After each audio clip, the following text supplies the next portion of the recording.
আর সেই গানের কনসার্টের কারণে মসজিদে যদি নামাজ আজানে ব্যাঘাত ঘটে, ওটা কি আর হারাম থাকে না নাফরমানি হয়?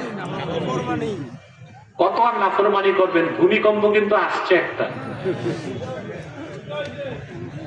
ঢাকায় তো আফটার শক একটা তো বড় হয়েছে, আফটার শক হয়েছে 3 বার। কয়বার?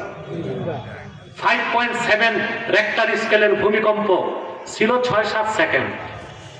আল্লাহ যদি লম্বা করে 30 সেকেন্ড করে দিতেন, ঢাকা রাজধানী কংক্রিটের বাগারে পরিণত হয়ে যেত।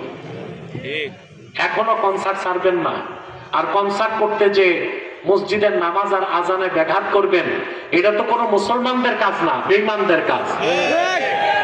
এই ক্ষেত্রে আপনাদের প্রশাসনকে আমি বলবো, এই দেশের অধিকাংশ মুসলমান কনসার্ট গান পছন্দ করে না, এগুলো হারাম কাজ। যারা কনসার্ট করে গান করে, এটার দায় তাদেরকেই নিতে হবে। কিন্তু আমাদের ইবাদতে ব্যাঘাত ঘটানো এই অপরাধ যদি করে, প্রশাসনকে সেটা ট্যাকেল দিতে হবে। আসুন আমরা তওবা করে নিচ্ছি, তারপর আমরা সালাত ও সালাম করে দোয়া করব। পড়ুন বিসমিল্লাহির রহমানির রহিম।